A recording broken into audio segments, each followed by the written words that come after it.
Bismillahirrahmanirrahim. Assalamualaikum warahmatullahi wabarakatuh. Perkenalkan, nama saya Muhammad Afidin Akbar dengan nomor induk mahasiswa C1F018025. Saya mahasiswa dari Universitas Jambi, Fakultas Ekonomi Bisnis, Program Studi Ekonomi Islam. Nah, pada kesempatan kali ini, saya akan membahas mengenai tentang syariah Islam. Mulai pemaknaan apa makna Islam itu sendiri, hingga tujuan syariah itu sendiri. Langsung saja saya mulai.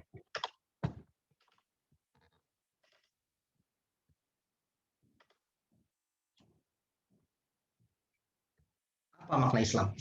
Nah, Islam merupakan asal kata dari aslama yaslimu Islam, yang artinya berserah diri dan kedamaian. Lebih lanjut, Islam berarti agama yang damai, dengan berserah diri kepada Allah yang Maha Kuasa, dan orang yang menganut agama Islam disebut dengan Muslim.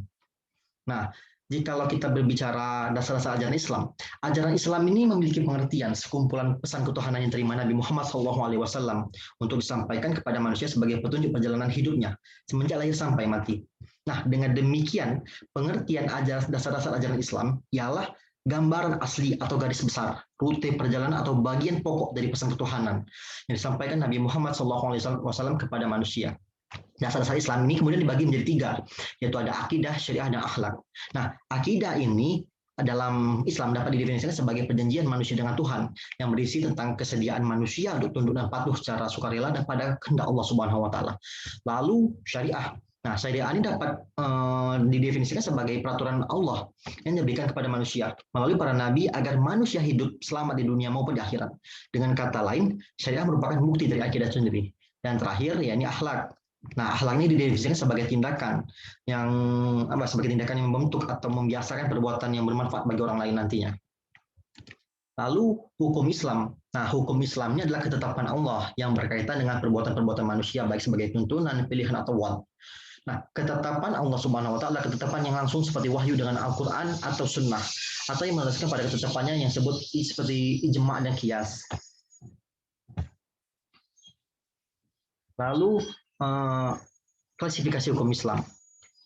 Hukum mengenai taklif atau penugasan atau pembebanan diklasifikasikan menjadi 5 jenis. Yang pertama hukum, yaitu pertama ada wajib. Wajib adalah segala sesuatu yang dilakukan pasti mendapat pahala dan jika ditinggalkan dosa. Contohnya adalah ibadah sholat. Lalu ada sunnah. Sunnah adalah segala sesuatu yang jika dilakukan mendapat pahala dan jika tidak dilakukan mendapat dosa maupun pahala. Contohnya puasa Senin Kamis. Lalu ada haram. Haram adalah segala sesuatu yang jika dilakukan mendapat dosa dan jika tidak dilakukan mendapat pahala. Berarti dalam hal itu kita menghindarinya. Dan mubah adalah segala sesuatu yang boleh dilakukan atau tidak dilakukan dalam agama. Contohnya makan dan minum. Dan terakhir ada makruh. Makruh adalah segala sesuatu yang jika ditinggalkan lebih baik daripada mengerjakannya. Contohnya memakai cincin emas bagi laki-laki. Nah, jikalau kita berbicara sasaran hukum Islam, maka sasaran hukum Islam pun dibagi lagi ataupun dikelompokkan menjadi 3. Nah, pertama yaitu ada penyucian jiwa. Nah, penyucian jiwa ini seorang Islam menjadi sumber kebaikan, bukan sumber keburukan. Hal ini ditempuh dalam berbagai bentuk seperti ibadah yang intinya adalah 1. Membersihkan jiwa dari kotoran-kotoran atau penyakit dengki. Lalu yang kedua adalah memperkokoh kesejahteraan sosial. Nah, sasaran kedua itu menegakkan keadilan. Nah, menegakkan keadilan dalam masyarakat muslim maupun non-muslim. Sehingga kriteria adil menurut Al-Mawardi dalam bukunya, salah satu tokoh Islam. Pertama itu berkelakuan baik, tidak melakukan dosa besar, dan terus-menerus melakukan dosa kecil. Dan tidak terus-menerus melakukan dosa kecil.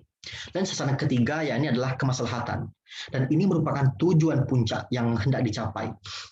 Masalah Islamiyah yang diwujudkan melalui hukum Islam. Dan ditetapkan berdasarkan nas-nas agama adalah masalah yang hakiki. Masalah ini mengacu kepada pemeliharaan terhadap 5 hal, yaitu agama, jiwa, akal, harta, dan kehormatan serta keturunan.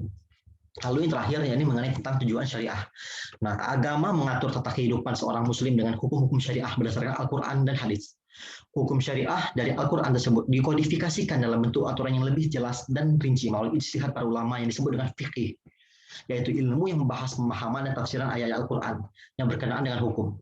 Nah, syariat Islam ini diturunkan untuk kepentingan dunia dan akhirat. Nah, itu saja yang dapat saya sampaikan mengenai syariat Islam, mulai dari maknanya hingga tujuan syariat itu sendiri. Lebih kurang saya mohon maaf. Billahi taufiq wal hidayah. Wassalamualaikum warahmatullahi wabarakatuh.